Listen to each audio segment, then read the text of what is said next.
우리 아마 여러분들도 그런 경험이 있으신 분들이 있을 터인데, 살다가 이제 이름을 바꾸는 그런 경우가 있습니다. 물론 여러 가지 이유가 있을 수 있습니다. 이름을 바꾸는 데에는 부모님이 지어준 이름이 좀 부르기가 좀 이렇게 거북하다든지 그래서 바꾸는 경우도 있고, 또 어떤 경우에는 또 새롭게 어떤 내 인생을 살고 싶다 하는 그런 각오와 결단으로 이름을 바꾸기도 합니다. 그러나 이름을 바꾸는 개인의 그런 이유들이 있지만, 크게 보면 새롭게 살고 싶다라고 하는 것이 아마 가장 큰 이유가 되어질 겁니다. 내 과거에 좀 잘못되게 살았던, 좀 이렇게 보람되게 살지 못했던 그런 것들을 한번 뒤로 하고 남은 나의 생애를 한번 새로운 이름으로 내가 새롭게 살아보겠다라고 하는 그런 강한 의지가 이제 이름을 바꾸는 그런 곳에서 나타나는 것입니다. 비록 개인의 이름뿐 아니고 어떤 사업을 하다가 어떤 간판을 바꾸는, 사업에 자기 회사의 이름을 바꾸는 그런 경우도 아마 마찬가지일 겁니다. 새롭게 하고 싶은, 새롭게 뭔가 경영하고 싶은 그런 욕구에서 이제 이름을 바꾸게 되어지고, 또 우리가 흔히 뭐 정치하는 곳에서도 볼 수 있는 것처럼 정당 이름이 참 자주 바뀌는 그런 것도 아마 그런 이유일 겁니다. 새롭게 보겠다는 그런 뜻이 그 정당에도 이름을 바꾸는 그 속에 담겨져 있는 것입니다. 그러니까 이름을 바꾼다라고 하는 것은 대부분 이제 과거의 삶에 대한 실패의 아픔을 뒤로 하고 다가오는 그 삶들을 정말 새롭게 살아보겠다라고 하는 그 의지가 그 이름을 바꾸는 그곳에 담겨져 있는 겁니다. 근데 우리가 이번 주에 우리 묵상했던 성경, 특별히 구약 성경 예레미야서를 보시면 저는 참 어떤 면에서는 아주 두려운 마음으로 그 본문을 묵상하게 되어졌는데, 하나님께서 하나님의 이름을 바꾸시겠다라고 하는 그런 결단을 예레미야를 통해서 보여주고 있는 그런 내용이 등장합니다. 예레미야 16장 13, 14절에 보시면 하나님께서 자신의 이름을 바꾸겠다는 것입니다. 참으로 어떻게 생각하면 충격적인 것입니다. 이유를, 전후 문맥을 통해서 보시면 우리 사람이 이름을 바꾸는 것과 별반 차이가 없습니다. 똑같습니다. 지금까지 살아온 삶이 실패했다는 것입니다. 그러므로 과거를 뒤로 하고 정리하고 새롭게 하고 싶다는 의지가 하나님께서 이름을 바꾸고 싶다는 것에 담겨져 있는 것입니다. 그러니까 예레미야를 통해서 예레미야 시대까지 하나님의 이름은 언제부터, 성경에 보시면 애굽에서 자기 백성을 건져낸 때부터 계속해서 하나님은 어떤 이름으로 일컬어졌는가? 애굽에서 건져내신 하나님으로 하나님의 이름이 이스라엘 백성들 속에 각인이 되어져 있는 겁니다. 그래서 이스라엘 백성들이 결단을 할 때, 각오를 할 때 어떤 하나님의 이름으로 각오하고 결단하느냐? 애굽에서 우리를 건져내신 하나님의 이름으로 결단하고 각오를 한 것입니다. 그 애굽에서 우리를 건져냈다라고 하는 것은 이스라엘 백성의 역사 가운데 가장 획기적인 순간입니다. 하나님의 백성으로서 새롭게 창조되어지는 순간입니다. 죄의 사슬에서, 애굽의 노예 400년의 사슬을 끊어버리고 새롭게 출발한 것이 출애굽의 역사입니다. 거기에 누가? 하나님이 개입하셔서 하나님의 능력으로 애굽에서 건져내신 겁니다. 그래서 우리가 출애굽기 성경을 볼 때 놀라운 장면들이 애굽에서 400년 종살이에서 건짐을 받는 놀라운 역사들이 기록이 되어져 있습니다. 애굽에 일어났던 10가지의 재앙들, 하나님께서 자기 백성들을 그 죄악 가운데서 죄의 노예, 애굽의 노예 가운데서 건져내시기 위해서 하나님의 10가지 재앙들, 사람이 할 수 없는 놀라운 재앙들을 하나님의 능력을 나타내심으로 하나님께서 자기 백성들을 건져내신 겁니다. 이것이 이스라엘 백성 역사 속에, 그들의 가슴 속에 지워질 수 없는 하나님의 이름으로 각인이 되어진 겁니다. 그러므로 이스라엘 백성들이 나의 하나님을 일컬을 때 어떤 하나님? 애굽에서 우리를 건져내신 하나님, 이렇게 고유명사처럼 이름으로 각인이 되어진 겁니다. 그래서 그들이 하나님의 이름으로 약속할 때, 하나님의 이름으로 맹세할 때 애굽에서 우리를 건져내신 그 속에는 많은 뜻이 내포되어져 있는 겁니다. 하나님께서 능력으로 개입하셔서 우리를 건져내신 그 하나님의 이름으로 약속하고 맹세한다는 그런 의미가 담겨져 있는 겁니다. 그리고 애굽에서 10가지 재앙뿐 아니죠. 홍해를 건널 때 홍해를 말씀으로 가르셨던 그 능력의 하나님, 광야에 들어가서 물 한 방울 없을 때 반석을 쳐서 생명의 강을 터뜨렸던 그 하나님의 능력의 하나님, 먹을 것이 없을 때 하늘에서 메추라기를, 하늘에서 매일처럼 만나를 내리셨던, 우리의 먹을 것을 공급하셨던 그 능력의 하나님, 그 다 거기 담겨져 있는 겁니다. 광야에 40년을 지날 때에 그 발에 신발이 헤어지지 아니하고 그들의 입었던 옷이 떨어지지 않게 하셨던 그 능력의 하나님, 그것이 그 이름 속에 다 들어있는 겁니다. 낮에는 구름 기둥으로 밤에는 불 기둥으로 우리를 인도하셨던 그 하나님, 그렇게 능력으로, 하나님의 그 능력으로 애굽에서 종살이에서 우리를 건지셔서 그 능력을 우리에게 나타내셔서 광야를 지나서 어디로 인도하셨다? 젖과 꿀이 흐르는 가나안 땅으로 우리를 인도하셨다는 것이 애굽에서 우리를 건지신 하나님이라고 하는 그 이름 속에 고스란히 들어져 있는 겁니다. 그러니까 이것이 바로 이스라엘 백성들 속에 하나님의 이름으로 강력하게 각인이 되어져 있는 겁니다. 그래서 이스라엘 백성들은 하나님, 그러면 어떤 하나님? 애굽에서 건져내어서 종살이하던 우리를 건져내셔서 그 능력으로 어디로? 젖과 꿀이 흐르는 가나안 땅으로 우리를 인도하신 하나님, 그것이 바로 하나님의 이름인 겁니다. 치워질 수 없는 하나님의 이름으로 이 백성들 속에 각인이 되어져 있는 겁니다. 그런데 충격적이게도 예레미야를 통해서 그 이름을 바꾸겠다는 것입니다. 그런데 바꾼다는 것이 좋은 의미가 아니기 때문에 충격이 있는 겁니다. 서론에서 말씀드린 것처럼 우리가 우리 이름을 바꾸는 것이 별로 좋은, 대부분에게 의미가 아닌 것, 과거가 뭔가 실패했다는 것 때문에 새롭게 출발하겠다는 것 때문에 이름을 바꾸려고 하는 것이거든요. 지금 예레미야를 통해서 이름을 바꾸겠다는 것이 사실은 시간적으로 보면 약 1000년 만의 일입니다. 왜냐하면 애굽에서 자기 백성을 건져낼 때가 BC 1446년쯤입니다. 1446년쯤에 애굽에서 자기 백성을 건져내신 겁니다. 지금 이제 하나님께 예레미야를 통해서 내가 이름을 바꿔야 되겠다라고 하시는 이때가 언제냐? 대략적으로 바벨론 포로에서 돌아오는 때가 BC 538년쯤이기 때문에 BC 1446년에서 538년, 대략 1000년이 지난 겁니다. 지난주에도 묵상했습니다마는 하나님께서 지금 예레미야를 통해서 끝없이 심판을 선포하시면서 하나님 어떻게 말씀하십니까? 이제는 내가 참지 못하겠다, 그렇게 하시는 겁니다. 더 이상은 내가 참지 못하겠다, 그렇게 예레미야를 통해서 말씀하십니다. 참으로 충격적인 것은 예레미야에게 계속 반복해서 하는 것이, 이제는 이 백성들을 위해서 기도도 하지 말라 그러죠. 예레미야에게 하나님께서 더 이상 이제는 이 백성들 위해서 기도도 하지 말라는 겁니다. 하나님께서 참고 참으셨다는 것을 말하고 있는 겁니다. 몇 년 동안 1000년을 참으신 거예요. 그 사사시대, 젖과 꿀이 흐르는 가나안 땅 들어간 그때부터 사실은 반역이 시작되어졌던 것이지요. 그러나 하나님께서 용서하고 1000년을 참으신 겁니다. 그러다가 예레미야 때에 와서 이제는 내가 더 이상 참지 못하시겠다는 그 이야기를 예레미야를 통해서 하고 있는 겁니다. 저 여러분 지금 예레미야서를 어제까지 16장까지 묵상했지 않습니까? 아마 읽으시면서 어떤 생각이 듭니까? 심판의 메시지를 한 번 그냥 전하면 되는데 계속 반복됩니다. 계속해서 심판의 메시지가 반복해서 쏟아지는 겁니다. 여러분들이 그 한 문장만, 한 장만 볼 것이 아니고 그 1000년의 역사를 하나님 입장에서 보셔야 되는 겁니다. 그래야 하나님께서 왜 이렇게 예레미야를 통해서 끝없이 심판의 메시지를 쏟아내고 있는지가 이해가 되어지는 겁니다.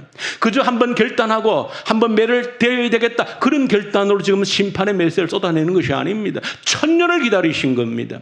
1000년 동안 참으신 겁니다. 그러다가 이제는 더 이상 참지 못하겠다라고 예레미야를 통해서 심판을 선언하시는 겁니다. 그러면서 아예 이제 나의 이름을 바꾸어 버리겠다는 것입니다. 지금까지는 너희들 가슴 속에 애굽에서 건져내신 하나님의 이름으로 맹세한다고 했지만, 이후에는 애굽에서 건져낸 하나님이 아니라 너희들이 징계를 받아서 나라가 망하고 북쪽 나라에, 저 수많은 나라에 팔려가서 쫓겨가서, 이후에는 저 북방의 나라로부터, 쫓겨간 나라로부터 우리를 건져내신 하나님이라고 그 이름이 바뀔 것이다. 그렇게 예레미야를 통해 예언을 한 겁니다. 굉장히 충격적인 선포인 겁니다. 이제는 애굽에서 건져낸 하나님이 아니고 저 쫓겨났던, 대표적으로 바벨론에서 건져내신 하나님으로 바꾸겠다는 것입니다. 하나님 이름이 순간에 그저 바꾼다 바꾸어지는 게 아닙니다. 이스라엘 백성들이 치루어야 될 대가가 있는 것입니다. 70년간의 포로가 되어지는, 나라를 잃고 떠돌이 생활을 해야 되는 그들이 마땅히 치루어야 될 그 대가를 치르고 바벨론에서 건져내시는 그 새로운 역사를 바꾸겠다라고 하는 그 선포가 예레미야를 통해서 이 백성들에게 지금 전달되어지고 있다는 것입니다. 굉장히 두려운 그런 선포를 저와 여러분들이 보게 되어지는 겁니다. 사실은 지금 우리가 지금 코로나 시대를 2년째 지금 지나가고 있지 않습니까? 아직까지 이게 도무지 언제 어떻게 끝날지를 누구도 예상조차 하지 못하는 그런 코로나 전국 속으로 전 세계가 빠져들고 있습니다. 이럴 때 저는 이 예레미야의 말씀을 보면서 두려움을 느끼게 되어지는 겁니다. 우리가 흔히 세상에서 원체 이제 코로나가 충격적인 사건이기 때문에 이후의 역사가들이 이 시대를 돌이켜볼 때 코로나 이전 시대와 이후 시대로 나눌 것이다 하는 그런 말을 흔히 하지 않습니까? 사실은 우리는 이 코로나 시대를 통과하면서 엄청난 변화가 일어나는 속에 있으면서도 얼마나 어떤 변화가 일어나는지 우리 스스로도 깨닫지도 못한 변화들이 일어나고 있습니다. 이제 멀리 몇 년 지나고 나서 돌이켜보면 얼마나 빠르게 모든 것이 변했는가를 실감을 하면 할 날이 저는 오리라 생각합니다. 그래서 코로나 이전 시대, 이후 시대로 아마 이게 구분이 될 것이다. 그렇게 합니다. 문제는 그런 사회 경제적인 그런 구분이 문제가 아니라는 것이죠. 이 예레미야의 선포를 볼 때 그 사회 경제적인 변화가 아니라, 문제가 아니라 영적인 변화를 예레미야에게 말씀하신 것처럼 어쩌면 하나님께서 하나님의 이름을 바꾸시겠다라고 하는 그런 하나님의 메시지가 이 코로나 속에 들어있는 것이 아닌가 할 때 두려움을 느끼게 되어지는 겁니다. 지금까지 불려진 그런 이름으로 내 이제 불려지지 않겠다라고 하는 선언을 이 코로나를 통해서 하나님께서 하고 계신 것이 아닌가 하는 그런 두려움을 가지게 되어진다는 겁니다. 왜? 실패했기 때문에. 내가 지금까지 참고 참았지만은 실패했기 때문에 더 이상 나는 지금까지의 이름으로 일컬어지길 원치 않겠다. 새로운 이름으로 바꾸고 싶다라고 하는 그 하나님의 의지가 이 코로나라고 하는 이 한 번도 경험해 보지 못한 전염병 속에서 그 하나님의 메시지가 들어있지 않는가 두려움을 느낀다는 것입니다. 하나님의 이름은 그냥 바꾸어지는 것이 아닙니다. 온 민족이, 전 세계가 치루어야 될 대가가 있기 때문에 두렵고 무서운 것입니다. 그래서 정말로 저와 여러분들이 이런 시대를 지나면서 정말로 하나님이 그런 메시지를 담고 있지 않는가? 이 코로나를 통해서 하나님이 무엇을 말씀하시고 있는가? 나를 통해서, 우리 가정을 통하여서, 이 교회를 통하여서, 이 나라에, 이 지구촌에 하나님이 코로나를 가지고 무슨 메시지를, 어떤 뜻을 전달하고 있는지를 저와 여러분들이 눈을 떠서 기도할 수 있어야 되는 것입니다. 그러나 바라기는 이 예레미야 선지자의 이 무서운 경고를 안다라고 하면 저와 여러분들 기도의 제목은 분명해야 되지 않겠습니까? 하나님, 적어도 하나님의 이름이 바꾸어지는 그런 비극이 우리에게 일어나지 않게 해주십시오. 하나님이 우리에게 주셨던 그 이름을 유지해 나갈 수 있도록, 하나님이 우리에게 허락하신 그 이름을 더 빛나게 밝힐 수 있는 그런 길을 우리에게 주십시오. 여러분들 기도가 필요한 것입니다. 그저 멍하니 있다가 정말로 하나님 내 이름을 바꾸겠다는 결심이 서는 날 우리는 대가를 지불해야 되는 것입니다. 모든 세대가 그 대가를 지불해야 될 것입니다.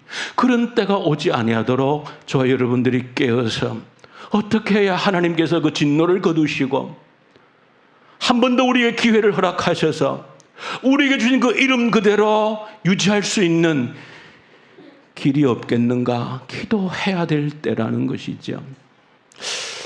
우리가 한번 조금 더 이제 구체적으로 들어와서 그럼 지금까지 전 세계를 우리가 다 살필 수는 없고 우리나라 이민족 가운데 우리나라 가운데 지금까지 선교 역사 120-30년 동안에 우리 하나님 지금까지 100여 년 이상 동안 어떤 하나님으로 일컬어졌는가를 보는 것이 중요한 것이죠. 지금까지 하나님은 우리나라에 역사하신 하나님은 어떤 하나님으로 우리 속에 자리매김을 하고 있는가라고 하는 것입니다. 저는 여러 가지 역사하신 놀라운 일들이 많이 있지만 우리나라에 역사하신 하나님, 어떤 하나님의 이름일까? 저는 참 성경과도 유사하다는 생각을 합니다. 애굽에서 그 400년간 노예 생활을 하고 있는 이 백성들을 하나님의 능력으로 건져낸 것처럼 우리나라 역사하신 하나님의 이름은 5,000년은 너무 크고 적어도 500년의 조선의 그 노예 상태에서 건져내신 해방하신 하나님이다. 500년의 종노릇 가운데서 노예 상태 가운데서 우리를 해방하신 하나님이시다. 그것을 사실은 저와 여러분들이 깨달아야 될 줄로 믿습니다. 그래야 우리가 얼마나 큰 복을 받았는지, 우리가 지금 어떤 놀라운 복을 받고 누리고 있는지를 그 의미를 알아야 좀 깨달을 수 있는 겁니다. 500년간의 종노릇에서 우리를 해방시켜 주셨다. 뭐가? 복음이 우리를 노예 상태에서 우리를 해방시켜 주셨다. 그 하나님이 이 나라 역사하신 가장 놀라운 능력으로 나타내신 하나님의 이름이다. 지금 우리가 로마서를 이번 주에 지금 묵상을 하고 있고 오늘도 로마서를 함께 읽었습니다. 로마서 여러 가지 제가 전해야 될 말씀이 많이 있습니다만은 새벽 묵상 때 계속해서 차근차근 제가 전달을 하고 있습니다. 로마서는 사실 교리 서신이고 좀 이렇게 어렵다는 선입견을 가지고 있습니다. 교리 서신이라 할 수도 있고 가장 중요하다고는 하는데 읽어도 참 이렇게 좀 무엇이 확연하게 내게 그 뜻이 새겨지지 않아서 좀 답답함이 있는 게 솔직히 사실이지요. 그러나 로마서의 그 뿌리를, 그 핵심을 알면 쉽고도 정말로 놀라운 메시지가 이 로마서 속에 담겨져 있구나. 교리 서신 맞습니다. 그러나 성경이 말하는 교리는 구원의 구속의 교리, 구속의 구원의 진리를 일컫는데 성경이 말하는 교리라고 하는 것은 교리를 위한 교리가 아닙니다. 교리라고 하는 것은 반드시 우리의 삶을 새롭게 한다는 의미가 그 속에 담겨져 있습니다. 왜? 성경이 말하는 교리 자체는 구속의 구원의 교리입니다. 구원이 뭡니까? 우리를 근본적으로 새롭게 한다는 의미가 담겨져 있는 겁니다. 그러므로 로마서가 말씀하고 있는 놀라운 이 교리라고 하는 것은 기독교의 가장 핵심의 뼈대, 골격이라고 하는 것은 우리의 삶을 새롭게 하는, 우리의 모든 얽혀진 잘못된 것들을 근본적으로 새롭게 하는 힘이 이 복음 속에, 이 교리 속에 담겨져 있다는 겁니다. 그 사실을 알고 보면 이 로마서는 이 바울이 로마 교회에 쓴 편지인데 로마서는 이 로마 교인들 안에 참 심각한 문제들이 있었습니다. 심각한 문제들. 자, 어떤 문제입니까? 분열, 갈등인데 차별입니다. 그래서 로마서는 계속 흘러가는 것이 바울이 이 로마서를 기록하면서 복음의 가장 중요한 내용, 복음이 무엇인지를, 교리의 핵심이 무엇인지를 전달하면서 그 로마 교회가 가지고 있는 가장 심각한 문제를 풀어내는 데에 초점을 맞추고 있습니다. 그 분열과 갈등, 그 로마서 가장 중요한 것은 그 로마 교회 안의 문제라고 하는 것은 로마 교회 안의 문제만이 아니라는 것입니다. 인간들이 살아가는 공동체 속의 모든 삶의 현장에 있는 문제들입니다. 그 문제를 해결하기 위해서 로마서 기록되어진 겁니다. 무슨 문제입니까? 차별의 문제입니다. 차별의 문제. 그래서 바울은 복음이라고 하는 확정하면서도 내가 복음을 부끄러워하지 않으니 이 복음은 모든 믿는 자들에게 구원을 주시는 하나님의 능력이다 선포하면서 첫째는 유대인에게, 두 번째는 헬라인, 그 꼬리표를 다는 이유가 있습니다. 이 복음은 차별이 없다는 겁니다. 유대인이건 헬라 이방인이건 차별이 없다는 겁니다. 종이든 자유인이든 차별이 없다는 겁니다. 그러니까 바울이 복음의 핵심을 전하는 이유가 차별이 없다는 거예요. 왜? 그 로마 교회 안에 엄청난 차별이 있어가지고 나중에 16장의 그 이름들을 보면은 교회가 갈기갈리 찢겨져가지고 유대인은 유대인들끼리 모이고 이방은 이방인들이 모이고 종들은 종들끼리 모이고 주인들은 주인들끼리 모여서 예배를 드리는 그런 현장이 로마 교회의 현실이 되어져 버린 겁니다. 왜? 함께 할 수 없다는 거예요. 유대인들은 저 개와 같은 이방인들과 함께 한 자리에 예배 드릴 수 없다는 겁니다. 종자가 다르다, 그런 생각을 가지는 겁니다. 주인들은 저 노예들과 어떻게 한 자리에서 예배를 드리냐는 겁니다. 나의 모든 시중을 들어야 되는 저 노예들과 어떻게 한 자리에서 예배를 드릴 수 있느냐. 그래서 예배를 같이 못 드리는 겁니다. 바울은 그런 교회, 로마 교회에 이 로마서를 기록하고 있는 겁니다. 그러면서 복음에는 차별이 없다는 거예요. 복음은 예수 그리스도신데 예수 그리스도 안에는 뭐가 나타났다고요? 하나님의 의가 나타났는데 하나님의 의가 뭡니까? 죄 없음이거든요. 그 죄 없음을 누가? 온전하신 하나님의 아들 예수 그리스도께서 이 땅에 우리와 똑같은 사람으로 오셔서 죄 없으신 예수님이 나의 죄를 끌어안고 죽으셨고 그리고 부활하심으로 하나님의 의의 옷을 만들어서 우리에게 그 의의 옷을 덧입혀 주시는데 우리가 지불해야 될 것은 단돈 1전도 없다는 겁니다. 그 하나님이 우리에게 덧입혀 주신 죄 없음의 옷을 덧입는 데에는 유대인과 이방인들, 노예와 자유인의 차별이 없다는 거예요. 누구도 복음 앞에서는 차별이 있을 수 없다는 겁니다. 그러므로 저 여러분들이 기억하셔야 되는 것은 차별이 없는 이 복음이 들어가는 곳에 모든 차별이 무너지는 겁니다. 모든 인간 사이에 있는 차별들이 무너지는 것이 복음의 능력입니다. 바울이 이 로마서를 기록한 이유가 거기에 있습니다. 인간들 속에 있는 모든 차별과 갈등과 분열들을 해결하는 것이 로마서의 기록의 목적입니다. 이 복음이 들어가면 이 복음 앞에서는 어떤 차별도 갈등도 있을 수 없다는 겁니다. 주인과 자유인의 차이가 있을 수 없다는 거예요. 이것이 복음의 능력인 겁니다. 여러분, 애굽에 종살이하던 자기 백성들 400년을 종살이하던 자기 백성들을 건져내는 것처럼 이 땅에 역사하신 하나님, 어떤 하나님이냐? 500년 동안 종살이하던 우리에게 차별이 없는 복음을 우리에게 주심으로 그 종노릇에서 해방시켜 주신 겁니다.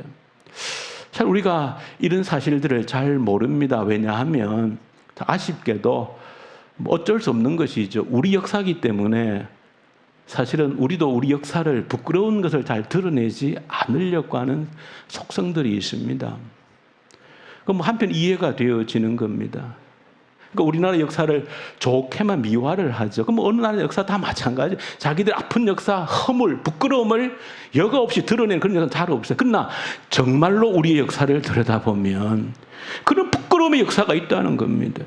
조선왕조 500년이라고 하는 것이 그야말로 노예의 역사라고 하는 것입니다. 백성들의 30% 40% 자기 민족을 노예로 삼은 그런 역사가 500년의 역사고, 유교라고 하는 것이, 유교를 떠받치고 있는 성리학이랑 이념이라고 하는 것이 어떤 이념인가? 그 지배 체제를 강화시켜주는 겁니다. 노예를 영원한 노예로 만드는 그런 사상을 만들어주고 있는 것들입니다.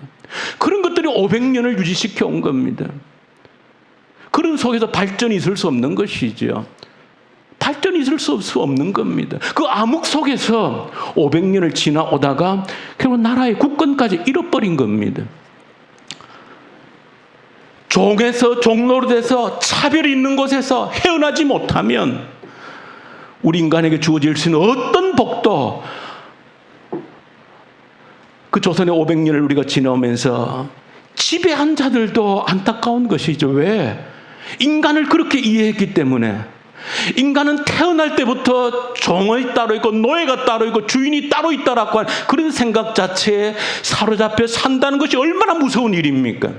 생각해 보십시오, 여러분들. 우리가 그걸 지금 느끼질 못하는 거예요. 왜? 500년간 그렇게 지내왔는데.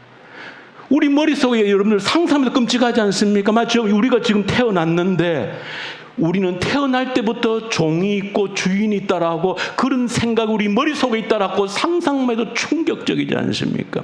그런 사상이 조선의 500년을 지배해 온 겁니다. 그러니 그 속에서 어떤 발전도 일어나기 어려운 겁니다. 안타깝지만은 우리가 아는 세종대왕도, 율곡 이이도, 이황도 참 애민정신이 투철했다는 다산 전야경 선생까지도 그런 사상에는 변함이 없습니다. 노예는 노예로 태어났다는 겁니다. 그 신분 절차가 철저히 된다는 겁니다. 그걸 깨뜨려서는 안 된다는 겁니다. 그것이 이 나라를 붙드는 기둥이라고 믿었던 사람 겁니다. 그러니 백성의 절반들은 노예로 살게 되어지는 것이죠. 그런 역사 속에 저와 여러분들이 살아왔다는 겁니다. 그래서 재미있는 기록을 보면 우리가 역사 속에 큰 그 전란들이 있었죠. 임진왜란이 있었고 1500년대 말에 또 1600년대 병자호란이 있었지 않습니까? 근데 그 차이가 있습니다. 임진왜란은 일본이 이제 침략을 했고 병자호란은 청나라가 침략을 했지 않습니까? 근데 임진왜란은 사실은 일본 군인들이 뭘 들고 쳐들어왔습니까? 우리는 칼 들고 활 들고 싸우는데 일본 군인들이 뭘 들고 왔습니까? 총 들고 쳐들어와요. 총 들고. 나중에 1600년도지만 청나라 군인들은 뭘 들고 쳐들어왔습니까? 청나라 군들이 총을 들고 일본처럼 군대 무장에 쳐들어온 건 아닙니다. 역시 그냥 창과 칼이 주력 무기들입니다.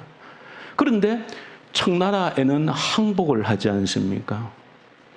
근데 일본은 어쨌든 좀 전란이 치료는 기들긴 했지만 이겨냈습니다. 뛰어난 우리 이순신 장군도 있었지만 이겨낸 겁니다. 근데 그 중요한 차이를 뭐로 보는가 하면 임진왜란 때는 법을 하나 시행한 겁니다. 면천법이라는 걸 시행했다는 거예요. 전쟁 나가도 공을 세우면 노비들을 자유인으로 풀어주겠다는 법을 시행한 겁니다. 그러니까 전쟁 나도 공을 세우면 우리 가족이 자유인이 되는 겁니다. 노예에서 벗어날 수 있다는 거예요. 그래서 수많은 의병들이 일어났다는 겁니다. 왜? 내가 지키면 내 나라가 되고 이제 나는 자유인이 되기 때문에. 그래서 전란을 이겨냈다는 겁니다. 그 병자호란 때는 그 임금이 강화도까지도 피난 가지 못하고 남한산성에 묶여 있다가 항복하지 않습니까? 왜? 면첩법도 없었다는 겁니다. 수많은 가장 그 17세기 우리나라의 노예들이 많던, 노비가 많던 그런 시대지만 임진왜란 때 있었던 건 면첩법도 없었다는 거예요. 그러니까 청나라가 쳐들어와도 북방에 있는 우리 백성들이 누구도 막을 의지가 없는 겁니다. 왜? 왜 막아요? 난 노비인데. 내가 청나라 가서 노비가 되든 이 조선에서 노비가 되든 무슨 차이가 있느냐는 겁니다. 그 종노릇에서는 아무런 내 나라를 지켜야 되겠다는 의지가 없다는 겁니다. 우리가 근세에 최근에 6.25를 겪었지 않습니까? 물론 6.25를 그 어려움 국난에서 이겨낸 것이 참 유엔의 참전도 있었고 여러 가지 이유들이 많지만 핵심 중에 한 가지가 바로 6.25가 일어나기 바로 전년도에 이 땅에 토지 개혁이 일어났다는 것이죠. 그러니까 수많은 농민들에게 뭐가 생긴 겁니까? 내가 지켜야 될 내 땅이 생긴 겁니다. 그것이 6.25를 이겨내는, 반드시 내 땅을 지켜야 되겠다라고 하는 그 사람들이 있었기 때문에 그래도 6.25를 이겨냈다라고 하는 평가가 절대 저는 과하지 않다는 생각을 하게 되어지는 것이죠. 이처럼 이 땅 500년 동안 노예로 살던 이 땅이 어떻게, 그 노예에서 어떻게 해방이 되어진 겁니까? 일제강점기를 거치면서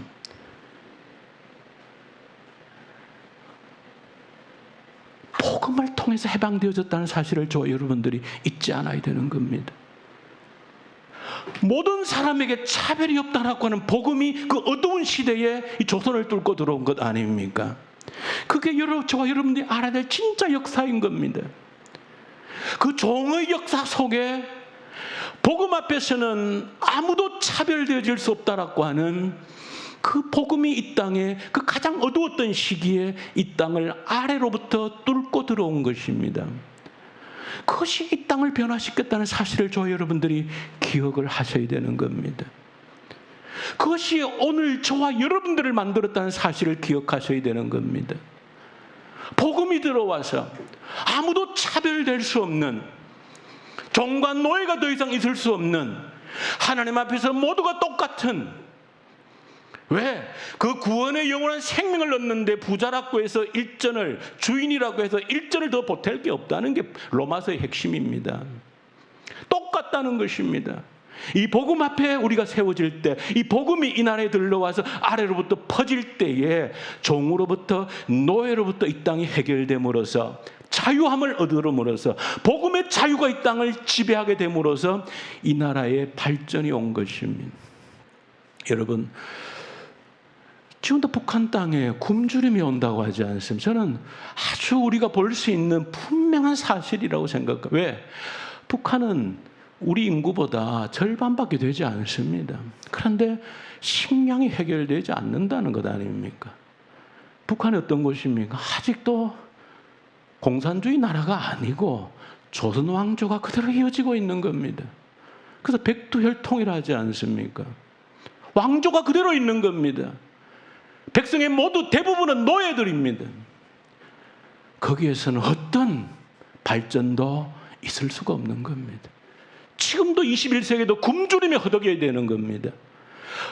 이 땅에 똑같은데 복음이 들어오므로, 복음 앞에 어떤 누구도 차별이 있을 수 없다라고 하는 종의 멍에를 벗겨줌으로 인하여서 이 땅의 모든 발전이 가능했다는 사실을 저 여러분들이 잊어서는 안 되는 겁니다. 우리의 복음이 처음 들어올 때 우리의 신앙 1세대들은 오늘 로마서 4장이 말씀하고 있는 아브라함이 가지고 있었던 믿음이 있었던 자들입니다. 아브라함이 어떤 믿음을 지금 바울이 아브라함의 믿음을 이야기합니까? 희망이 없는 가운데 믿었던 믿음이라고 그랬습니다.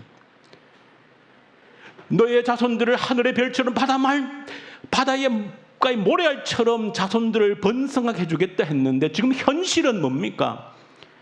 자기 나이가 100살입니다. 아내가 더 이상 아이를 가질 수 없는 나이입니다. 그런데 하나님은 너의 자손이 하늘의 별처럼 많게 해주겠다. 그런데 그 약속을 믿는데 현실을 보면 아무런 가능성이 없는 거예요. 그런데도 아브라함은 그 믿음이 어떻게 약하여지지 아니했다는 것입니다.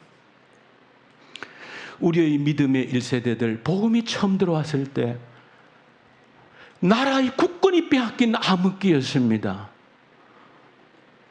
6.25가 끝나고 온 땅이 황폐화되었던, 폐허가 되었던 폐허더미 속에서 믿음 하나밖에, 적과 꿀이 흐르는 땅으로 인도하겠다라고 하는 그 하나님의 약속밖에 없는데 우리의 믿음 1세대들은 그 약속을 믿어 의심치 않았던 겁니다.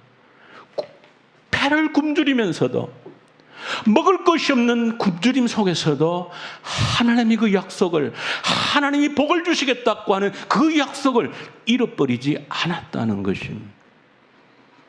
그것이 오늘의 적과 꿀이 흐르는 땅 속에 우리를 들여오게 한 이유, 원인이었다는 것을 저 여러분들이 한시도 잊지 않아야 되는 겁니다. 복음이 들어오고 우리에게 자유를 선포하고 종에서 종의 먹연을 벗어버리고 아브라함이 가던 그 믿음으로 적과 꿀이 흐르는 땅으로 인도하겠다는 그 믿음을 가졌을 때 우리가 상상하지 못한 전 세계 어떤 나라도 경험하지 못할 그런 복으로 우리를 인도하신 겁니다. 그러나 문제는 성경 이스라엘 백성들과 오늘 우리 이 백성들의 문제는 똑같이 드러났다는 사실을 아셔야 됩니다. 이스라엘 백성들이 왜 넘어졌습니까? 성경 보시면은 이스라엘 백성들이 넘어진 것은 먹고 배부를 때 넘어졌다는 것을 수없이 반복하고 있습니다. 먹고 배부르면 넘어진다는 겁니다. 먹고 배부르면 하나님께로 등을 돌린다는 것입니다. 우리나라의 위기가, 이 땅의 위기가 저는 거기에 있다라고 생각합니다. 복음이 들어왔고 우리의 믿음의 1세들이 아브라함과 같은 그런 믿음을 가졌기에 우리를 적과 꿀이 흐르는 땅으로 인도하셨는데 최근에 90년대, 80년대, 2000년대 이 놀라운 하나님이 쏟아 부어주신 축복들 속에서 우리가 길을 잃어버렸다는 것입니다. 이스라엘 백성들이 먹고 배부르며 길을 잃어버린 것처럼 우리가 길을 잃어버렸다는 것입니다. 착각을 보통 하고 있지 않는 것이죠. 우리는 본래 이렇게 잘 살았던 것처럼 착각을 하고 있는 겁니다. 500년 동안 노예로 살았던 것을 잊어버린 겁니다. 배도 채우지 못했는 그 굶주림이 언제 우리의 것이었냐고 아주 부정해버립니다. 역사에서 쥐어버립니다. 우리는 본래 잘 살았다라고 그렇게 마약처럼 우리를 중독을 시켜버립니다. 본래 우리는 잘 살았다고, 본래 우리는 이렇게 살았다라고 그렇게 오해를 하도록 만들어버린 겁니다. 저 여러분들이 예레미야를 통해서 이 백성들에게 이름을 바꾸겠다라고 하는 그런 위기가 우리에게 찾아오지 아니하도록 우리를 노예에서 해방하신, 그래서 이 적과 꿀의 땅으로 인도하신 이 하나님의 이름이 바뀌어지지 아니하도록 우리가 지키기 위해서 이 코로나 사태 앞에서 기도해야 될 줄로 믿습니다. 기도해야 되는 것입니다. 아브라함의 믿음을 가지게 해주십시오. 저와 여러분들이 물질적인 풍요로움 속에 젖어서 그 믿음을 다 잊어버렸습니다. 아브라함이 어떤 믿음입니까? 오늘 본문 속에 아무런 가능성이 없는, 자식이 태어날 가능성이 0.001%도 보이지 않는데도 하나님의 약속을 버리지 않았다는 겁니다. 저 여러분들이 그런 약속 붙들고 변하지 않는 그 믿음을 가지고 있습니까?